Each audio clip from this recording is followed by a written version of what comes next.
Europe का पुनर्जागरण यानी आधुनिकता की अनुयायी यानी इंसानी वजूद का बढ़ता दबदबा।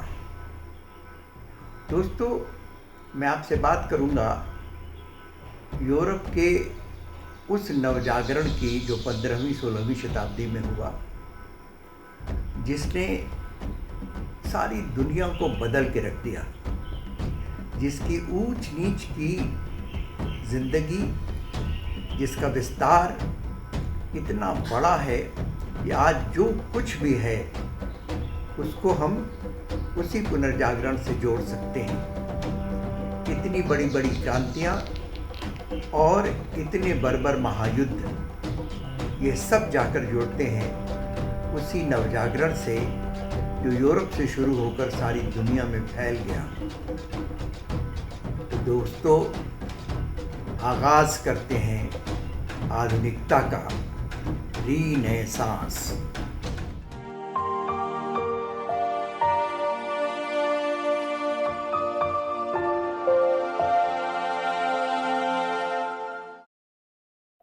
नमस्कार, आप सबका स्वागत है रेनेसांस क्रॉनिकल्स में, यानी कि नव जागरण की कहानी में। हालांकि अगर भाषा के हिसाब से देखें तो रेनेसा या रेनेसांस का जो मतलब होता है वो होता है पुनर्जन्म। लेकिन पिछले एपिसोड में, यानी कि पहले एपिसोड में, हमने बात की थी कि यह पुनर्जागरण से ज्यादा नव जागरण की कहानी है।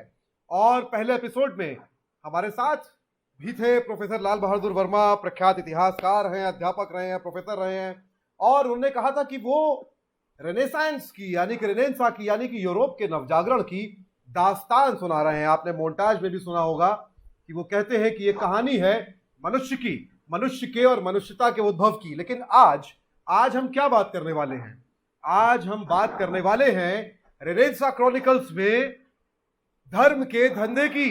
हम बात करने वाले हैं कि नवजागरण काल के पहले यूरोप का समाज कैसे धर्म और अधर्म के बीच बटा था और मनुष्य को धार्मिक और अधर्मी के बीच में बांट दिया गया था। कैसे स्वर्ग के सपने दिखाकर कुछ लोग बहुत जबरदस्त अपना धंधा चला रहे थे और कैसे इस सबके बीच समाज के अंदर एक उहापोह, एक उथल पुथल पर्दे के पीछे कहीं ना कहीं चल रही थी। तो मैं स्वागत करता हूं आप सबका जो ये शो देख रहे हैं, और मैं स्वागत करता हूं प्रोफेसर लाल बहादुर वर्मा का जो हमारे साथ है इस दास्तान को सुनाने के लिए। प्रोफेसर, बहुत बहुत स्वागत है आपका। आज हम लोग क्या बात करने वाले हैं, क्योंकि वहां पे काफी बारिश हो रही है देहरादून में, आपको आवाज हमारी साफ नहीं आ रही है। तो आज हम लोग आज इस दास्तान में क्या लेकर आए हैं आप? आज मैं उनको ये बताऊंगा कि जिस दुनिया में पुनर्जागरण हुआ वो कैसी थी जी, और खास तौर से हिंदुस्तान और यूरोप की तुलना भी करूंगा जी, ताकि वहां से ये बात निकल कर आए कि पुनर्जागरण हिंदुस्तान में भी हो सकता था, क्यों नहीं हुआ जी, और यूरोप में कौन सी खास बात थी कि वहां हुआ। ये सिलसिला आज मैं शुरू करूंगा, हो सकता है 1-2 दिन लगे। और जी, तो बहुत दिलचस्प बात है कि जो यूरोपियन रेनेसांस या नवजागरण था, हालांकि उसका अर्थ तो पुनर्जन्म होता है, तो इटली में पेट्रार्क से लेकर के और तमाम लोग जो थे, मतलब जिस बारे में मैकियावेली अपनी किताब में भी लिखते हैं, लियोनार्डो दा विंची से लेके दांते, और इन सब का उल्लेख करने वाला अपनी जेल की डायरी में भगत सिंह, उसकी तस्वीर जो है प्रोफेसर के पीछे जो है वो लगी हुई है। तो उस तस्वीर और भगत सिंह को याद करते हुए हम लोग चलते हैं रेनेसा क्रॉनिकल्स यानी कि रेनेसा की दास्तान की ओर। Professor, over to you. अब आप जो है इस दास्तान की शुरुआत करें। जी, तो मैं शुरू करूं? जी बिल्कुल।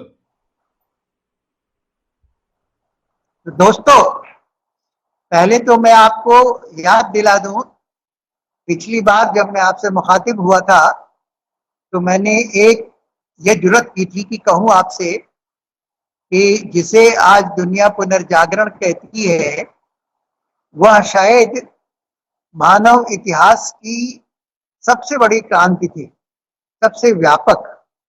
यह मैंने शुरू में कह दिया है और मेरी बातचीत जब चलेगी आपके साथ तो बीच बीच में भी आपको याद दिलाता रहूंगा कि इस परिप्रेक्ष्य में भी आप उसको देखें, वास्तव में उसकी अर्थवत्ता क्या है। आज जब मैं आपसे बात करूंगा कि वह दुनिया कैसी थी जिस दुनिया में ये पुनर्जागरण का आविर्भाव हुआ, लेकिन उसके पहले मैं 3 बातें खासतौर से आपको बता दूं जो मेरे इस पूरे विमर्श को एक तरह से निर्धारित करेंगे। पहली बात तो ये कि मैं पूरी तरह से इस प्रबोधन को एक सामान्य श्रोता और दर्शक को संबोधित कर रहा हूं। इसमें मैं किसी अकादमिक विवाद में नहीं पड़ना चाहूंगा। जैसे यही एक बहुत बड़ा विवाद है कि वह पुनर्जागरण था भी या नहीं, या मध्य युग अंधकार का युग था या नहीं, या लियोनार्डो दा विंची तो इटली का रहने वाला था, उसकी सारी कलाकृतियां फ्रांस में क्यों मौजूद हैं। ये सारी बहसें मैं छोड़ता हुआ जो मुख्य बात है कि आधुनिकता कैसे शुरू हुई और कैसे वो आज जारी है सारी दुनिया में। दूसरी बात जो मैं आपसे कहना चाहूंगा वो ये कि निश्चित रूप से मैं जिस इतिहास की बात कर रहा हूं उसका परिप्रेक्ष्य वैश्विक है, यानी किसी छोटी से छोटी माइक्रो बात भी जो मैं कहूंगा उसका जो मैक्रो पर्सपेक्टिव है, विराट परिप्रेक्ष्य है, वह निश्चित रूप से वैश्विक है। मानवता के पूरे सभ्यता के बीच में उसको स्थित करना पड़ेगा।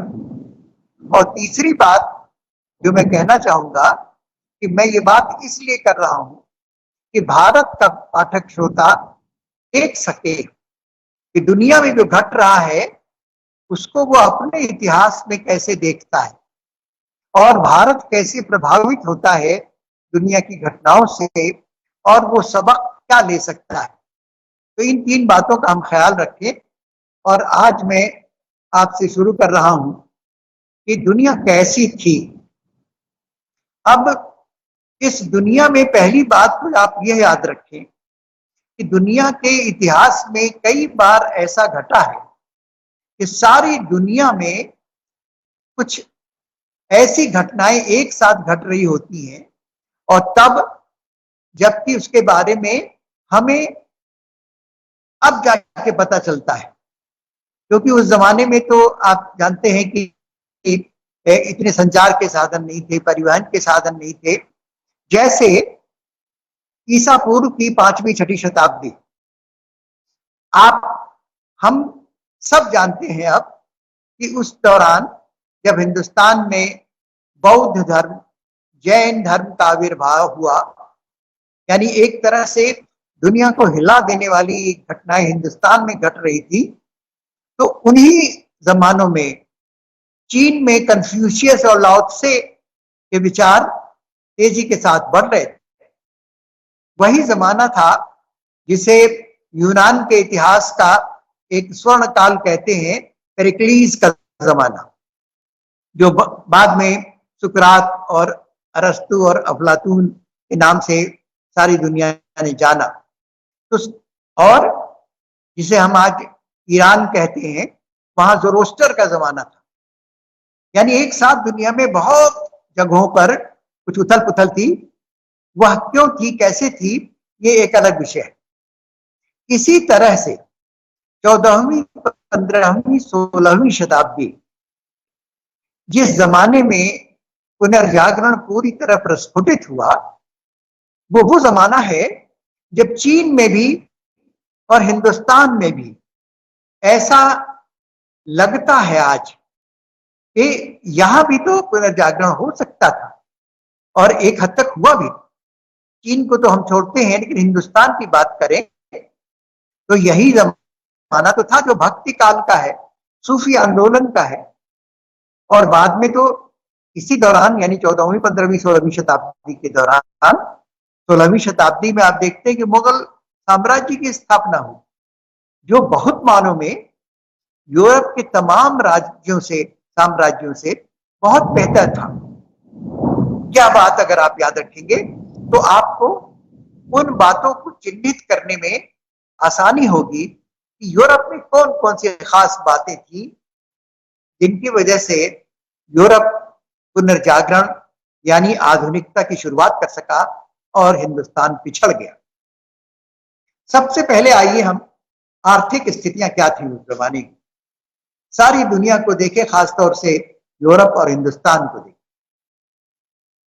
दोनों देश, या एक तो महाद्वीप था और हिंदुस्तान को आप उपमहाद्वीप कह सकते हैं, दोनों जगहों पर आर्थिक स्थितियां ऐसी तो थी कि बहुत गरीबी जैसे कि आज हम महसूस करते हैं वैसी नहीं थी, कारीगरी थी दोनों देशों में, जिसकी वजह से समाज में वह गुर्बत, वह लाचारी नहीं थी जो आज दिखाई पड़ती है, खासतौर से हिंदुस्तान में।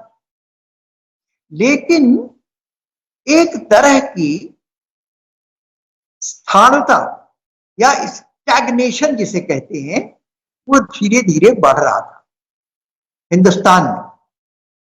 यूरोप में भी बढ़ रहा था, लेकिन यूरोप में दो ऐसी हलचलों की बात मैं आपसे करूंगा जो बाद में चलकर पुनर्जागरण के यूरोप में होने के लिए जिम्मेदार साबित हुई। एक तो यह देखें आप कि 10वीं 11वीं शताब्दी में यूरोप में एक ऐसा आंदोलन शुरू हुआ जो दूर से तो एक धार्मिक जिहाद की तरह लगता है, जिसे हम क्रूसेड्स कहते हैं। वह ईसाई धर्म का जिहाद था। और किस लिए? क्योंकि आप जानते हैं कि जेरूसलम दुनिया के 3 बड़े धर्मों का केंद्र है, ईसाई धर्म, यहूदी धर्म और इस्लाम। वहां पर जब भी किसी एक का कब्जा होता है तो दूसरे 2 धर्मों के लोग विचलित होते। ईसाई धर्म के लोग, खासतौर से जो पोप हुआ करते थे उस जमाने में, उन्होंने आह्वान किया कि मुस्लिम लोग बहुत तेजी के साथ उस पूरे इलाके में बढ़ रहे हैं और हमें वहां जाकर ईसाइयत की रक्षा करनी चाहिए। और यह क्रम 200 साल तक चला। बार बार सारे यूरोप से लोग इकट्ठा होते थे और कोई ना कोई उनका सेनापति बनता था और ये एक भारी जिहादी हमला होता था वहां। उससे हमारा ताल्लुक फिलहाल नहीं है।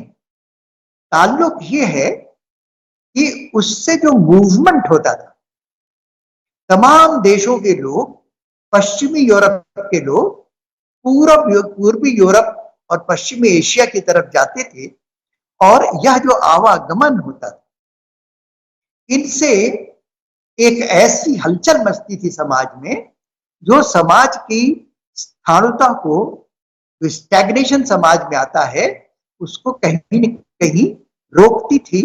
और बहुत सारे लोग जो उधर से लौट कर आते थे, उनके नए नए अनुभव निश्चित रूप से समाज को एक बृहत्तर दुनिया की खबर देते थे। इसके भी विस्तार में हम नहीं जा सकते, लेकिन एक और बहुत बड़ी दुर्घटना या महामारी का जिक्र करेंगे जो आज जिस महामारी से हिंदुस्तान गुजर रहा है, सारी दुनिया गुजर रही है, उस संदर्भ में बहुत ही प्रासंगिक हो सकता है। मैं याद दिला रहा हूं आपको ब्लैक डेथ, जो 14वीं शताब्दी में कुछ वर्षों में इतनी तबाही मचा गया कि तब तक दुनिया के इतिहास में इतनी मारक विपत्ति नहीं आई थी। दक्षिणी यूरोप, उत्तरी अफ्रीका और पश्चिमी एशिया में कुल मिलाकर उस जमाने में आंकड़े इतनी आसानी से इकट्ठा नहीं होते थे, फिर भी इतिहासकारों का कुछ का अनुमान है कि 5 करोड़ से 20 करोड़ तक लोग, इस तरह के अनुमान है, खत्म हो। यानी बहुत सारी जगहों पर तो पूरी की पूरी आबादियां वीरान हो गई। अब ये महामारी इसलिए आज महामारी के माहौल में हम इस बात पर गौर करें। महामारी कभी कभी पूरे समाज को विचलित कर देती। यूरोप में, खासतौर से पश्चिमी और दक्षिणी यूरोप में, जो काम करने वाले लोग, कामगार है, वो तो पूरा का पूरा नष्ट हो गया। आर्थिक स्थितियां एकदम हाथ से बाहर जाने लगी। ऐसी तबाही मची, और उस तबाही ने जो आर्थिक विपत्ति पैदा की, उसी ने कैसे विकल्प बढ़ाने की मजबूरी पैदा की, और साथ ही साथ एक ऐसा मनोविज्ञान पैदा किया जिस ओर फिलहाल आज दुनिया के लोग इस महामारी में ध्यान नहीं दे रहे। लेकिन इतिहास बताता है कि ब्लैक डेथ के बाद यह बात तो पूरे यूरोप में कहीं न कहीं धीरे धीरे फैलने ही लगी कि आखिर ये कौन सी दुनिया है, ये हमारा कौन सा समाज है जिसमें हम इतने असहाय हैं। इसमें ईश्वर पर, धर्म पर सवाल उठे, समाज की संस्थाओं पर सवाल उठने लगे कि आखिर आदमी इतना असहाय क्यों है। आखिर कुछ लोग जैसे आज भी कहते हैं कि विपत्ति आती है तो समाज में पाप बहुत बढ़ता है, तब आती है। उस जमाने में भी धर्म के लोग ऐसा कहते रहे होंगे, लेकिन मनुष्य तो सोचता भी है ना। मनुष्य अंधविश्वासी भी होता है और सोचता भी है, आखिर कौन सा पाप किया है हमने। और अगर ईश्वर की इतनी अनुकंपा है तो वो तो पापों को माफ भी करता है। यानी एक हलचल जो आर्थिक सामाजिक दुनिया से लेकर लोगों के मन में भी, जनमानस में भी हलचल पैदा कर रही थी, सवाल पैदा कर रही थी। और यह मानसिक हलचल निश्चित रूप से परिवर्तनों के लिए जरूरी होती। काश ऐसी हलचल आज की दुनिया में पैदा हो तो हम ब्लैक डेथ को आज भी प्रासंगिक बना पाएंगे। आज भी अगर हम देखें, सारी दुनिया इतनी असहाय, इतनी लाचार, क्या हो रहा है हमारी मूल्यों का, मान्यताओं का। दुनिया में जितनी संस्थाएं बनी हैं सब लाचार पड़ी हैं। धर्म में विश्वास करने वाले लोगों को एक तरफ अंधविश्वास के माध्यम से आश्वस्त किया जा रहा है, दूसरी तरफ यह भी तो है कि आज का मनुष्य जो 14वीं शताब्दी से ज्यादा तर्कशील है, ज्यादा सचेत है, वो यह तो सोचना ही चाहिए उसे कि आखिर कौन सी ऐसी गलती कर रहा है जिसे इतनी बड़ी सजा मिल रही है। अगर आस्तिक लोग भी यह तो पूछने के हकदार है ही। तो इस तरह से ब्लैक डेथ ने भी उस दुनिया में एक हालत पैदा की जिसने कि उस जमाने में परिवर्तन को धीरे धीरे अनिवार्य बनाना शुरू। आर्थिक स्थितियां कुछ इस तरह भी बदली कि जो सामंती संस्थाएं थी, और सामंती संस्थाएं निश्चित रूप से एक समय के बाद समाज में जकड़बंदी पैदा करती।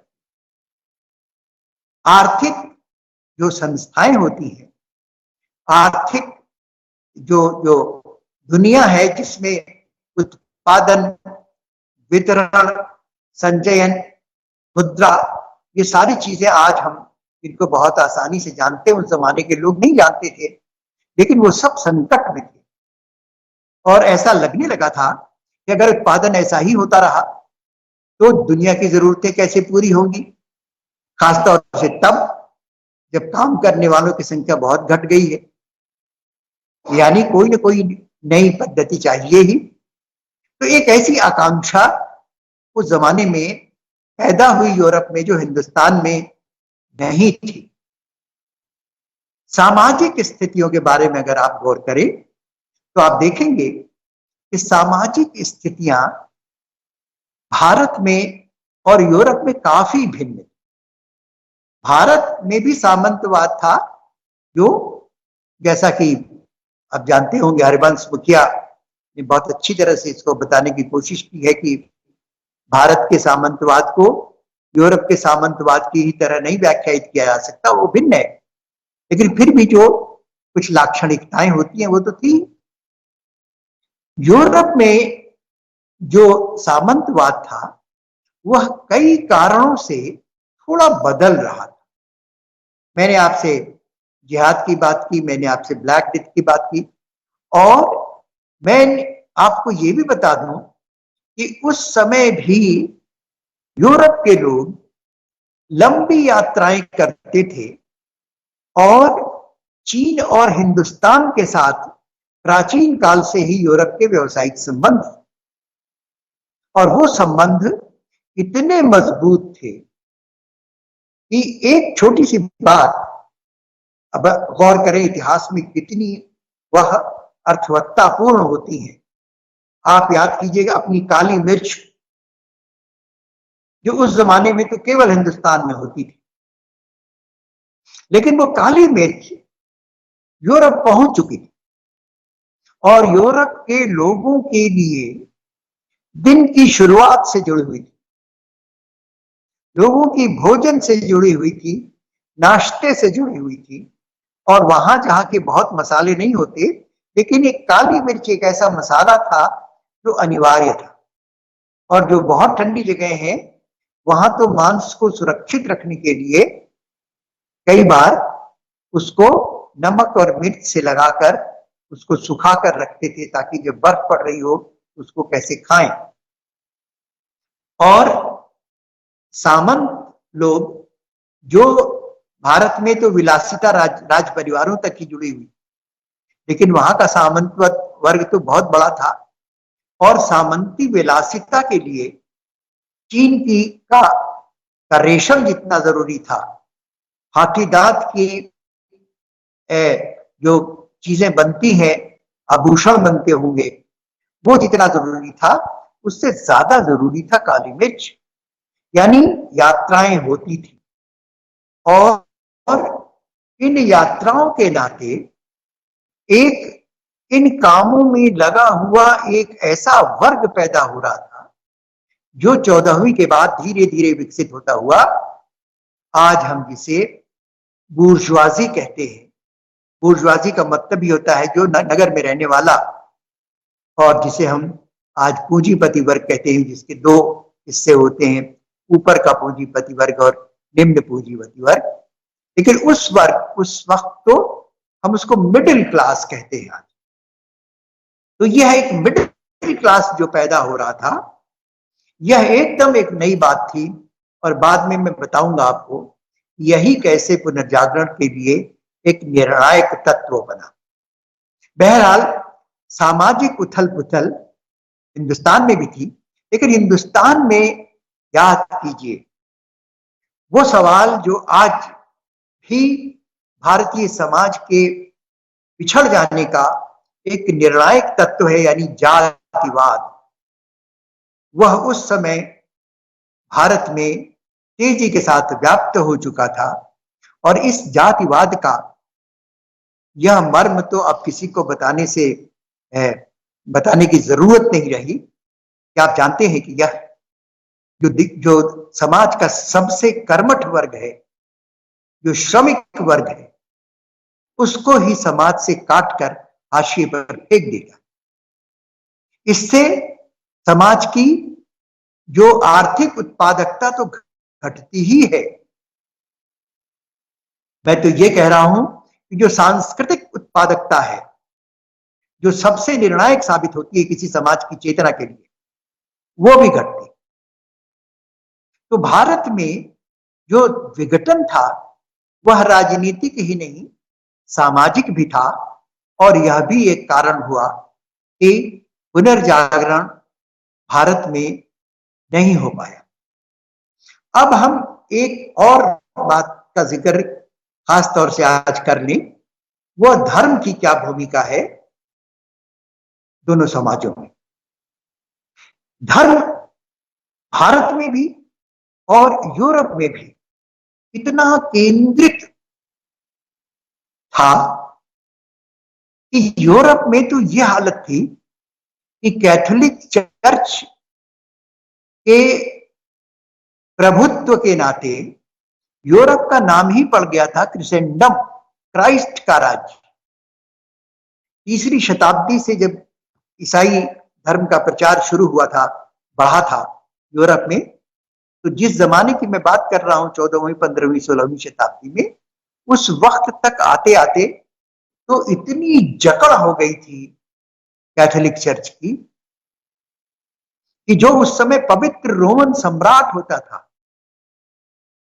उसको भी कभी कभी पोप से मिलने, और पोप से मिलने जाने के लिए जरूरी था कि आप नंगे पांव जाएं, चाहे आप सामान्य आदमी हो चाहे सम्राट। तो कई ऐसे उदाहरण हैं, ए होली रोमन एम्परर को भी नंगे पांव पोप से मिलने जाना पड़ा था। और यह जकड़ इतनी मजबूत हो गई थी, इसने इतना अंधविश्वास फैला दिया था समाज में कि क्या आप भारत के अंधविश्वासों की बात करेंगे। यूरोप में तो स्वर्ग के टिकट बिकते थे, यहां भी बिकते हैं दूसरी तरह से, अनुष्ठानों के माध्यम से, लेकिन उस वक्त तो बाकायदे टिकट बिकते थे। और बाद में आप विस्तार से देखेंगे कि इसने कैसे हिला के रख दिया बाद में जब चेतना आई। लेकिन जो सबसे गड़बड़ की बात थी वो ये कि धर्म का जब विस्तार होता है तो उसके लिए जिसने धर्म को स्थापित किया उसका जीवन, चाहे वो हजरत मूसा हो, हजरत ईसा हो, हजरत मोहम्मद हो, महात्मा बुद्ध हो, महावीर स्वामी हो, गुरु नानक हो, ये लोग, इनका जीवन ही सबसे बड़ा संदेश होता है। और कुछ इनके शिष्य भी होते हैं, जैसे शुरू में जो शिष्य हुए जिन्हें बाद में पोप भी कहा जाने लगा, वो आचरण व्यवहार में स्वयं ही ईसा मसीह के जैसे थे। संत पीटर की याद कीजिए आप, संत आसीसिस, संत फ्रांसिस, ऐसे संत जिनके नाम पर आज भी ईसाई धर्म के लोग गौरवान्वित करते हैं अपने को, और हम भी उन्हें संत मानते हैं। ऐसे लोगों का प्रभाव ही था कि सारा यूरोप एक तरह से ईसाई हो गया था। लेकिन धीरे धीरे धीरे जब धर्म में भी एक सत्ता कायम होती है, तो ये सत्ता आप जानते हैं कि कितना विनाशक तत्व है शासन का। इसी के लिए तो याद कीजिए आप, जब क्रोपोत्किन ने कहा था power corrupts and absolute power corrupts absolutely, यह बात बाद में लोगों की समझ में आने लगी और आज तो चारों तरफ दिखाई पड़ती। लेकिन इतिहास हमें बताता है कि सत्ता चाहे राजनीतिक हो, चाहे धार्मिक हो, चाहे सांस्कृतिक हो, और मैं तो कहूंगा कि चाहे पारिवारिक हो, जब भी आती है तो जिस जगह वह कायम होती है वह वहां विध्वंस कर। ऐसी स्थिति में तरह तरह के भ्रष्टाचार पैदा होते हैं। तो ईसाई धर्म भी धीरे धीरे धीरे भ्रष्ट होता जा रहा। और केवल यह बताकर मैं आज अपनी बात खत्म करूं कि यह भ्रष्टाचार इतना बढ़ा था कि याद कीजिए कि ईसाई धर्म की जब हम बात करते हैं तो क्या याद करते हैं? ईसा मसीह की करुणा, whosoever smite on thy right cheek, turn to him the other also. अगर कोई आपके दाएं गाल पे तमाचा मारता है तो उसके सामने बायां गाल भी कर। ईसा मसीह ने जो कोढ़ियों की सेवा की, गरीबों की सेवा की, जो सेवा है, जो करुणा है, उसी ने ईसाई धर्म को वह बनाया जो बना। और कैथोलिक चर्च में उसका नाम ही पड़ा कैथोलिक, यानी दयालु, जिसमें करुणा हो।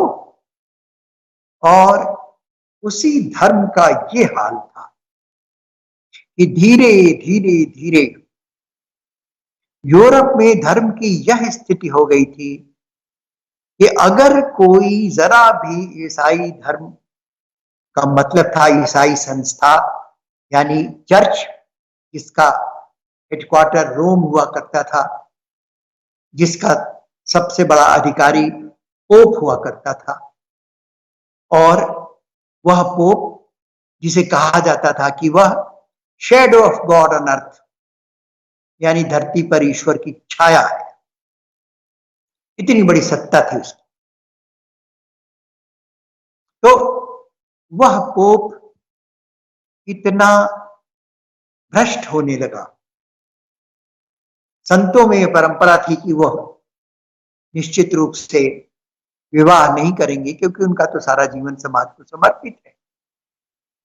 अब तो पोप भी औपचारिक रूप से विवाह नहीं करते थे, क्योंकि उनकी रखैलें होती थी, उनकी नाजायज औलादें होती थी। वो संत होते थे, इसलिए उनकी संपत्ति का सवाल ही नहीं था। लेकिन अब तो पोप के पास धार्मिक सत्ता थी ही, वह राजनीतिक सत्ता भी बनाता था, और बाकायदे इटली के कुछ इलाकों पर उसकी राजनीतिक सत्ता होती थी, जिनको पेपल स्टेट्स कहते थे, पोप के राज्य। और इतना सांसारिक होता था वह, उससे कला संस्कृति के संरक्षण का शौक हुआ तो बड़ी बड़ी इमारतें बनवाता था, यानी हर वो काम जो राजा करता है। यह भी अगर उसी तक सीमित रहता तो कोई बात नहीं। ऊपर का भ्रष्टाचार धीरे धीरे धीरे धीरे रिश्ता हुआ पूरे समाज में व्याप्त होता है। तो हर गांव में रहने वाला जो पादरी था वह भी भ्रष्ट होने लगा। और आपको शायद पता ही हो कि आदमी का तो जन्म ही, जैसे भारत में द्विज की कल्पना है, एक बार आप मां के गर्भ से जन्म लेते हैं, दूसरी तरफ आपको बाकायदे जब यज्ञोपवीत होता है तब आप जन्म लेते हैं। उसी तरह वहां भी बैप्टिज्म होता था, और बैप्टिज्म के बाद ही किसी को माना जाता था कि चर्च मां ने आपको अपनी गोद में लेकर जन्म दिया है, तब आप इंसान हुए। यानी जितने संस्कार थे सब में इस धर्म घुसा हुआ था, और लोग इस तरह धर्म पर आश्रित थे कि बिना पादरी की मर्जी के समाज हिलता नहीं था। और ये धर्माधिकारी इतने भ्रष्ट हो चुके हैं, ये मैंने आपको बताया। उसी का जो एक चरमोत्कर्ष कह सकते हैं आप, ये था कि जब पोप लोगों को धन की जरूरत पड़ती थी तो आखिर उनकी तो रियासतें थी नहीं कि वहां से कर और इकट्ठा करें, तो बाकायदा उनका आदमी घूमता था जगह जगह जाकर, और एक क्षमा पत्र जैसी चीज, जिसको इंडल्जेंसेस कहते, वह जगह जगह पर बाकायदा बेचे जाते थे। और बेचे नहीं साहब, नीलाम किए जाते ऊंचे ऊंचे दामों पर। यही वो चीज थी जिसने बाद में आपको बताऊंगा मैं कि मार्टिन लूथर को विचलित कर दिया था। ये कैसा धर्म है भाई जिसमें स्वर्ग के लिए टिकट बिकते। और अंत में ये कि धर्म की स्थिति ऐसी हो गई थी कि जो भी धर्म के खिलाफ जरा भी बात करते हुए किसी संदेह में भी अगर पाया गया तो उसको करुणा का अवतार मानने वाला जो ईसाई अधिकारी है वह सजा देता था। और वो सजा बाकायदा एक धार्मिक न्यायालय के माध्यम से दी जाती, जिसको इंक्विजिशन कहने लगे। वह अलग से एक न्यायालय था, जिस न्यायालय की कोई सुनवाई नहीं होती, और आप जानते हैं प्रायः दंड क्या दिया जाता था? कैथोलिक कहे जाने वाले चर्च के द्वारा सजाए मौत। और वह मौत भी आसान नहीं, चौराहे पर खड़ा करके चारों तरफ से लकड़ियां लगाकर चौराहे पर जिंदा जला देना, टू द फेस। इतनी बर्बर हत्या, और ये चर्च करता। और इतिहास में दर्ज है ऐसे लोगों के नाम जिन्होंने विद्रोह किया। विद्रोह भी ऐसा है कुछ नहीं, बस थोड़े सवाल उठाए और उनको ये सजा दी गई। वाइक्लिफ का नाम, जॉन हस का नाम इतिहास में दर्ज है, जो लोग चर्च द्वारा फूंक दिए।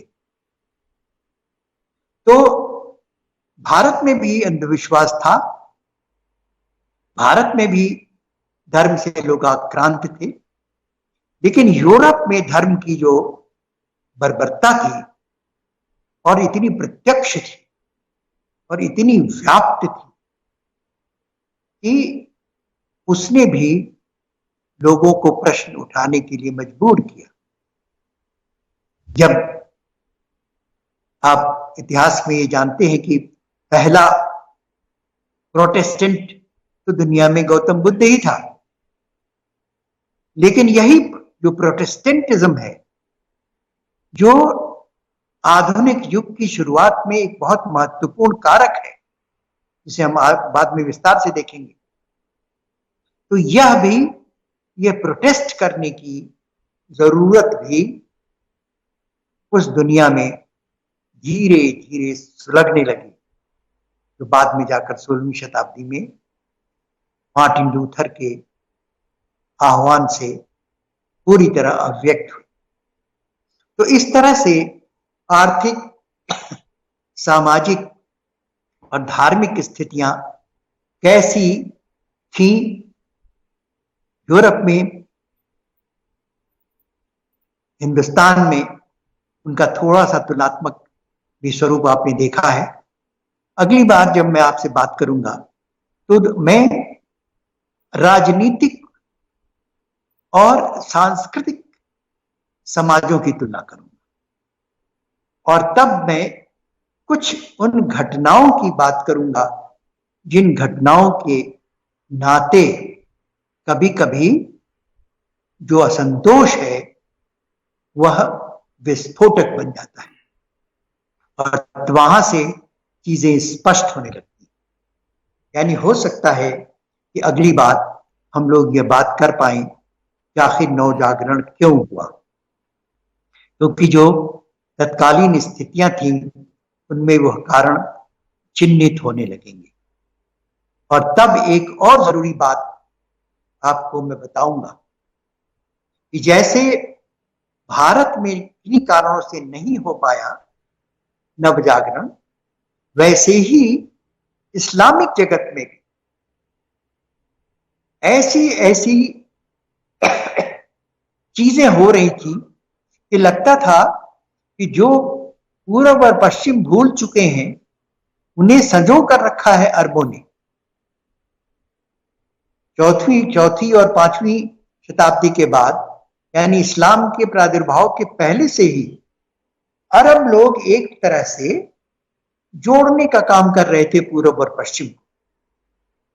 जो हिंदुस्तान में चीजें भुला दी जा रही थी, चीन में भुला दी जा रही थी, यूरोप में भुला दी जा रही थी, उनको अरब लोग अपनी सभ्यता और संस्कृति में संजो कर रखते थे। और ऐसी स्थिति आई एक जमाने में, मैं आपको याद दिलाऊंगा अल गजाली की, और सबसे ज्यादा थोड़े विस्तार में आपको अगली बार बताऊंगा इब्न खल्दून के बारे में, जो 14वीं शताब्दी में हुआ। और मुझे ऐसा लगता है कि दुनिया में सोच के स्तर पर कोई व्यक्ति उस वक्त इतना आगे बढ़ा हुआ नहीं था जितना इब्न खल्दून। और फिर भी मुस्लिम जगत में कोई पुनर्जागरण नहीं हुआ, बल्कि वो तो उसके बाद ज्यों ज्यों यूरोप का पुनर्जागरण बढ़ता गया, त्यों त्यों मुस्लिम देशों का पिछड़ापन भी बढ़ता गया। तो ये सारी बातें भी आप देख पाएंगे, और हो सकता है अगर समय रहा तो हम शुरू कर पाए कि इस सवाल का जवाब ढूंढ जाए कि पुनर्जागरण क्यों हुआ और यूरोप में ही क्यों हुआ। धन्यवाद आज के लिए। शुक्रिया प्रोफेसर, शुक्रिया। आपके पीछे जो है वो मैं एक बार फिर से वही भगत सिंह की तस्वीर रखी हुई है, और भगत सिंह अपनी जेल डायरी में और अपने लेखों में बार बार बहुत सारी चीजों का जिक्र करते हैं। और आपने चूंकि अभी अपने इस व्याख्यान के अंत में जिक्र किया चर्च की सत्ता और लोगों को जिंदा जलाने का, और अचानक मेरे जहन में वो ठीक साल याद आ गया। वो एक साल था जो बहुत रेयर, इतिहास की घटनाओं में बहुत ये रेयर होता है कि कोई साल राउंड फिगर में बहुत महत्वपूर्ण हो जाए। तो आज से ठीक 420 साल पहले एक साल था, और साल भी देखिए 420 साल पहले, तो 420 साल पहले एक साल था, साल 1600। और वैलेंटाइंस डे या सेंट वैलेंटाइंस की याद में जो दिन मनाया जाता है 14 फरवरी, उसके ठीक 3 दिन बाद की घटना होती है। 17 फरवरी 1600 को 7 साल बाद ब्रूनो जो है, जियार्डिनो ब्रूनो, वो चर्च के खिलाफ अपने केस में अपनी पैरवी करते हुए हारता है, और 17 फरवरी साल 1600 में उसको रोम में जिंदा जला दिया जाता है। और उसके ऊपर जिन आरोपों में उसको दोषी पाया जाता है, मैं वो बताना चाहता हूं, बड़े दिलचस्प है, क्योंकि असली मामला कुछ और आरोप उस पर क्या लगे। पहला आरोप था holding opinions contrary to Catholic faith and speaking against it and its ministers, कि कैथोलिक चर्च और उसके मंत्रियों की आस्था और उनके खिलाफ जो है बोलना, उनके खिलाफ राय रखना। Holding opinions contrary to Catholic faith about Trinity, divinity and Christ and incarnation, यानी कि ईसा मसीह के जो है कायांतरण, पुनर्जन्म, जो उनका जीवित जो हो गए थे वो 3 दिन बाद, उसके, ट्रिनिटी के और चर्च की जो दैवीयता है उसके खिलाफ राय रखना। Holding opinions contrary to Catholic faith pertaining to Jesus as Christ, कि जीसस के मसीह होने के खिलाफ राय रखना।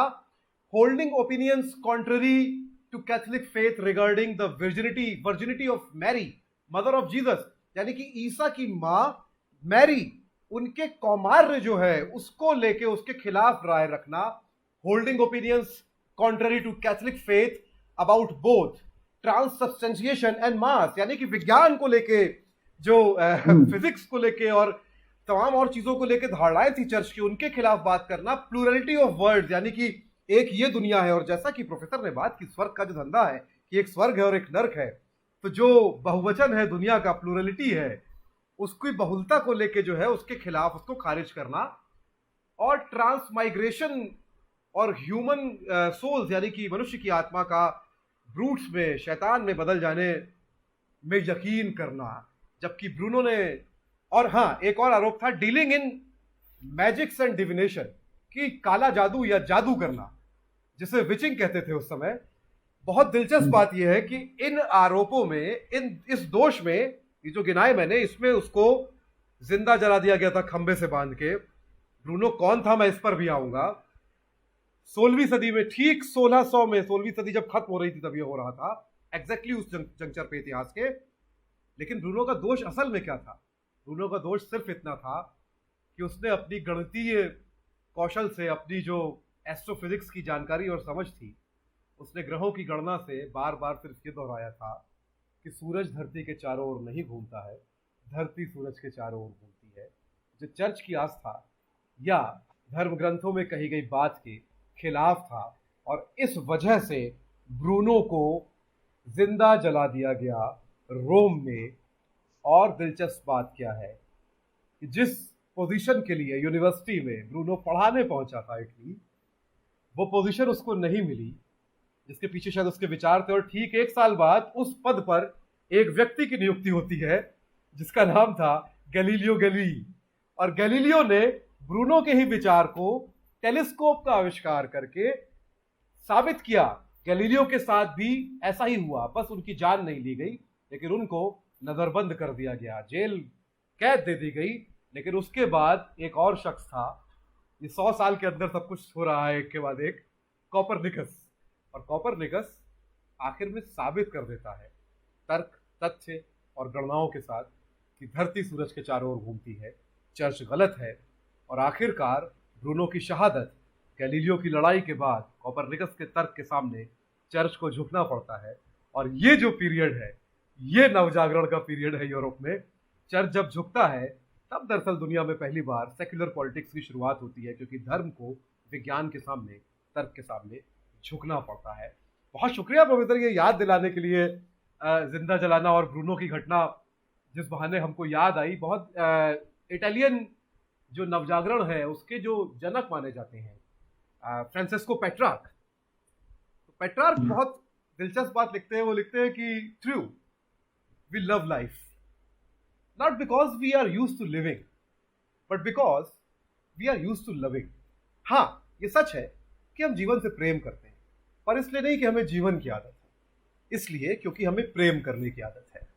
There is always some madness in love but there is also some reason in madness.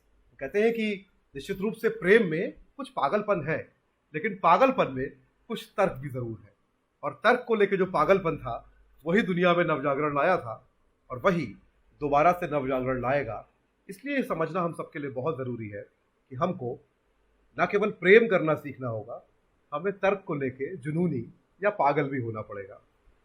बहुत बहुत शुक्रिया प्रोफेसर समय निकालने के लिए, इस खूबसूरत दास्तान के लिए। और बहुत मजा आ रहा है। मैं तो चाह रहा था कि थोड़ी देर और चलता, पर अगले गुरुवार हम लोग फिर आएंगे। बहुत दिलचस्प तरीके से हम फिर से शामिल होंगे इस बातचीत में। नवजागरण को समझेंगे नहीं केवल, जो इस पूरी बातचीत का, जिसको प्रबोधन भी कहते हैं, उसका जो मकसद है वो कहीं ना कहीं यही है कि हम फिर से नवजागरण के लिए तैयार हो पाएं और अपने साथ के लोगों को भी तैयार कर पाएं।